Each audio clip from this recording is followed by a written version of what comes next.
It's hurting yourself, hurting inside. I would like to get rid of the fear of myself becoming overweight again. Like, it would be nice to just be happy and secure and not stress about it so much. And Debbie, you're shaking your head. Why are you shaking your head? Yeah, I do. I shouldn't judge, so harshly. I really shouldn't, Yeah. I shouldn't, I do need help with that. Yeah. I love you, Debbie. Thank you. I love you too. Because I can tell something happened. I don't know what was said that made you. My daughter-in-law. Your daughter-in-law. That taught me. Yeah. When and she said looking out here, it did. And I've seen myself. Yeah, it did. It touched me. Debbie, you make me proud to have my show. You do. We'll be right back. Thank you.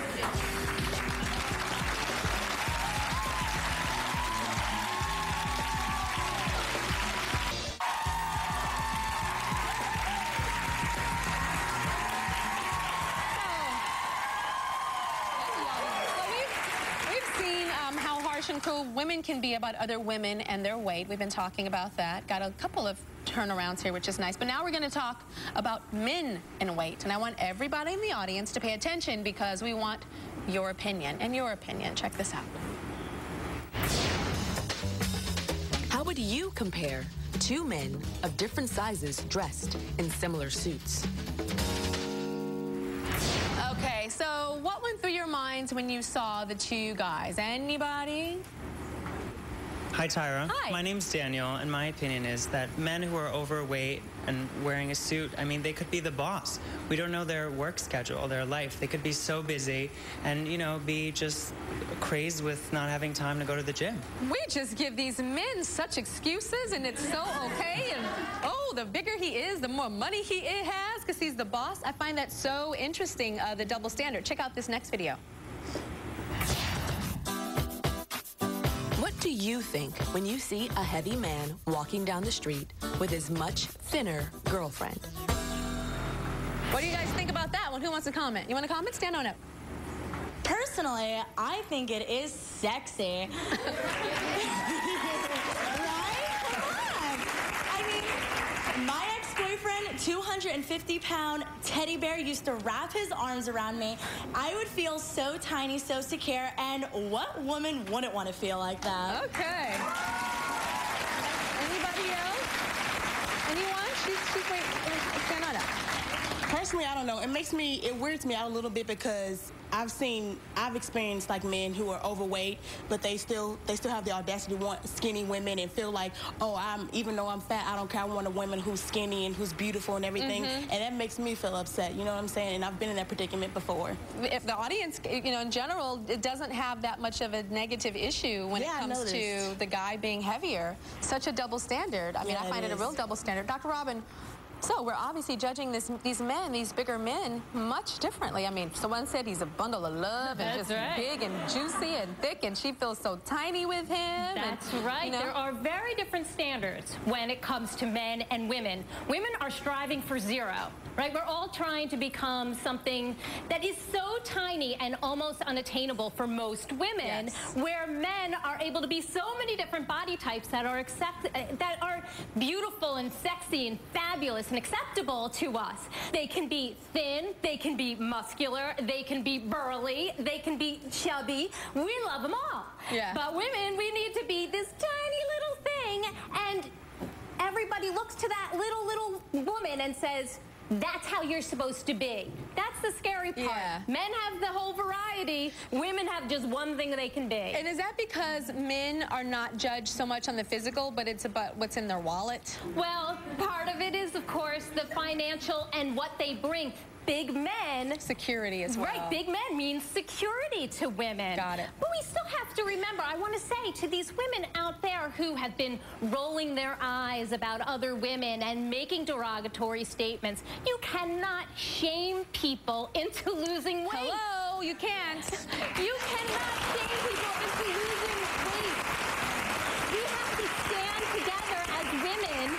We need to get together as women. If we are going to be like men and climb that corporate ladder, if we're going to get the leadership positions, the government positions, we need to band together, because the more we pick each other apart, the weaker we all become. We've got to get it together, women, and we've got to band together. It's ugly. It is. We'll be right back.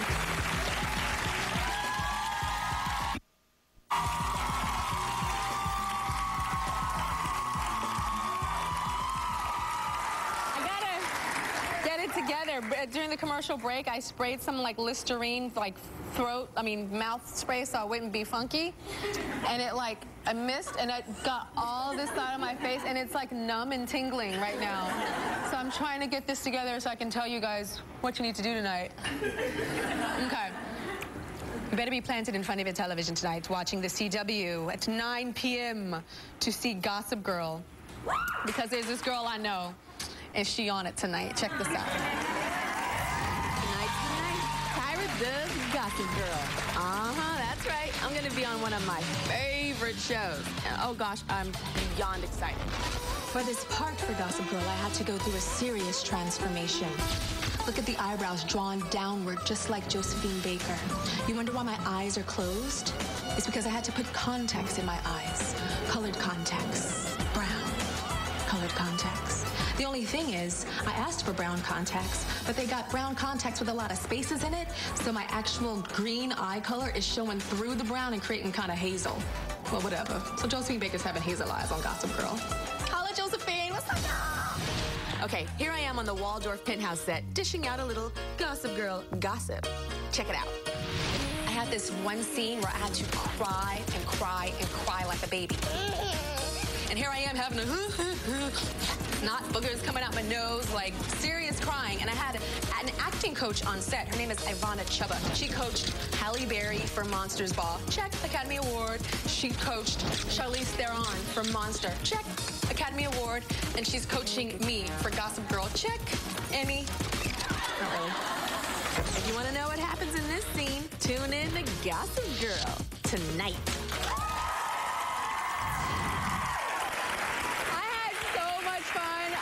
Hung out with Blake Lively for an entire week. She plays Serena. She is like the huge star of Gossip Girl. She was so down to earth, feeding her little dog food. Little dog. That is the cutest little dog. Her dog looks like a little stuffed animal thing. Like, oh, it was the cutest poodle I've ever seen in my life. And we all know that I've retired from modeling. It's been, I don't know, 5 years now, almost. But I still like to pose. So, like, I was doing all these poses, like Josephine Baker, and trying to do all this stuff. And there's about, like, 20 more of those. And the people at Gossip Girl tell me that I set a Gossip Girl hair change record. I had 7 hair changes. Every single scene that you see is some new hair on my head. Like, but no real hair. No real hair. Don't forget to watch Gossip Girl tonight, you guys, Monday at 9 p.m. on the CW. And go to TyraShow.com, because on my online magazine, you click online magazine, and I have my whole Josephine Baker picture story down with the contacts, brown and green, making hazel, and all kind of fun stuff. We'll be right back. I'm so happy that you guys are joining the Tyra Show at our new home. We're on the CW, the same channel as America's Next Top Model, the same channel as Gossip Girl, and now the same channel as Vampire Diaries, the new hit. So before we moved, we wanted to make sure that everybody knew where we were going to be, where the Tyra Show was going to be. And this is how we did it. We got the word out. Take a look. The Tyra Show has moved to the CW. We rolled out the welcome mat. Big buildings in some of the biggest cities to announce the Tyra Show's arrival on the CW network. I'm so excited about our new home. We're on the CW, and I love the fact that Top Model is on Wednesday nights and that I'm on every day in the daytime, because, y'all, it was hard when we were on other networks before and Top Model was on at night and people was fighting and, well, you need to talk about this. Well, Tyra, you can't talk about this on this show. You can't talk. Child, it is one happy family, and I'm so happy. And thank you guys for watching, because the Tyra Show ratings are higher than ever, so thank you. And now, as we all know, you guys, prejudice against race and gender and sexuality and size is something that we all face so often, but you know the best way to combat a heavy dose of haterade, all right? Like I said, you tell them to kiss your fat ass, or to kiss your skinny ass, or to kiss your thick ass, or to kiss your flat foot ass, or to kiss your, yeah, I got a hair weave on, but screw you ass. Oh, yeah, this is my real hair, and screw you ass. Oh, this might not be my real hair today, but I don't care ass, okay? So we have created something at TyraShow.com. It's a community called I Love Me Some Me. And I want you to tell us what you love about your body, what you love about it, and what the haters try to say, but you tell them, Fear some love, baby.